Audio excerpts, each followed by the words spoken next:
नमस्कार, आदाब, सत श्री अकाल, जय भीम, जोहार। मेरा नाम है नवीन कुमार। बलिया के पत्रकारों को बीजेपी सरकार की कमी उजागर करने पर जेल भेज दिया जाता है। मध्य प्रदेश में सीधी जिले के पत्रकारों के कपड़े उतारकर पीटा गया। कर्नाटक में एमनेस्टी इंटरनेशनल के पूर्व प्रमुख आकार पटेल को हवाई जहाज में यात्रा करने से रोक दिया गया। राणा अयूब को ईडी की तरफ से समन पर समन मिल रहे हैं।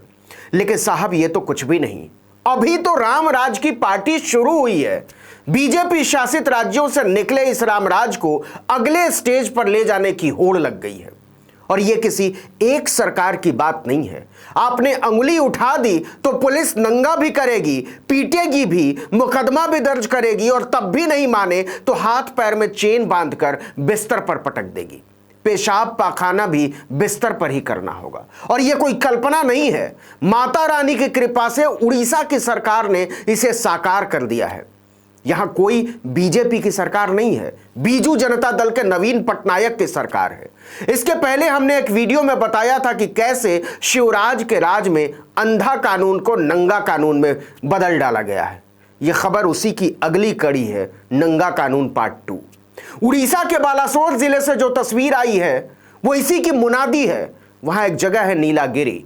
तमिलनाडु, केरल और कर्नाटक की सीमाओं पर फैले नीलगिरी की पहाड़ियों से कंफ्यूज मत होइएगा, ये नीलागिरी है, उड़ीसा के बालासोर जिले में।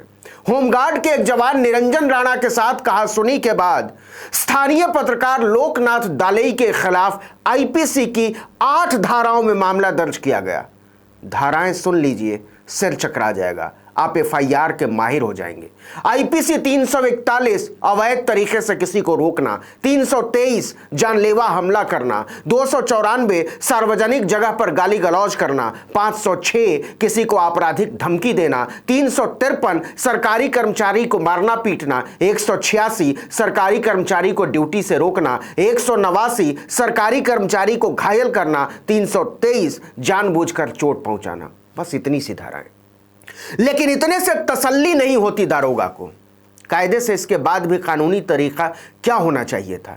यह कि पुलिस लोकनाथ दालेई को गिरफ्तार करती, अदालत में पेश करती, और इसके बाद जो भी कार्रवाई होती वो उसे आगे बढ़ाती। लेकिन दारोगा ने इनमें से कुछ भी नहीं किया। वो वकील भी बन गया, जज भी बन गया, और इन सब से ज्यादा वो एक मवाली बन गया। उसने लोकनाथ दालेई को थाने बुलाया और उन्हें प्रताड़ित करना शुरू किया। दालेई का आरोप है कि जैसे ही वो थाने पहुंचे, सबसे पहले उनका मोबाइल फोन छीन लिया गया ताकि वो किसी को कॉल न कर सके, और उन्हें पीटा जाने लगा। उनके साथ आतंकवादियों की तरह सलूक किया जाने लगा। वो चीख रहे थे, चिल्ला रहे थे कि मैं मर जाऊंगा। लेकिन पुलिस वालों का कलेजा नहीं पसीजा। पुलिस वाले एक निहत्थे पत्रकार को तब तक पीटते रहे जब तक वो बेहोश नहीं होने लगा। जब लोकनाथ की हालत बिगड़ने लगी तो पुलिस वालों के हाथ पैर फूल गए। आनन फानन में उन्हें बालासोर जिला अस्पताल लेकर भागे। उनकी हालत बेहद खराब थी और पुलिस वाले लगातार उनकी निगरानी कर रहे थे। बावजूद इसके उनके पैरों को चेन लगाकर बिस्तर के पाए से बांध दिया गया, जिससे वो न हिल सके और न ही पेशाब करने के लिए भी बिस्तर छोड़ सके। जब इस नंगा कानून पार्ट 2 की खबर बाहर निकली तो हंगामा मच गया। एक दिन पहले ही विरोध करने वालों को नंगा कानून सरकार की गुंडा पुलिस ने घसीट कर पीटा था। लेकिन इस दहशत के बावजूद लोग एकजुट होने लगे। नीलागिरी और बालासोर में पत्रकारों के संगठनों ने मोर्चा खोल दिया। वकीलों के संगठन भी पत्रकारों के साथ उतर आए। भेद खुला तो पता चला कि लोकनाथ दालेई के साथ यह गुंडा सलूक पुलिस, माफिया और अवैध शराब कारोबारियों की पोल खोलने की सजा है। कमाल की बात यह है कि मध्य प्रदेश में पत्रकारों को नंगा करने और बलिया में खबर लिखने वाले पत्रकारों को गिरफ्तार करने वाली बीजेपी की आत्मा भी इस घटना पर फुफकार उठी।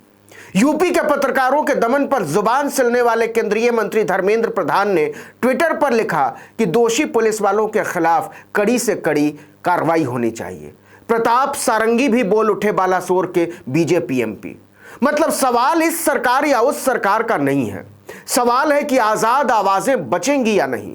पत्रकारों की आवाज को कुचलने में सत्ता का रवैया एक जैसा होता है, लेकिन सरकारें नहीं जानती कि चेन से बांध देने से या कपड़े उतार देने से या चमड़ी उधेड़ लेने से या फिर गोली मार देने से आवाजें नहीं दबा करती, वो चीखती हैं और नक्कार खानों की दीवारों को तोड़कर आसमानों में गूंजने लगती हैं।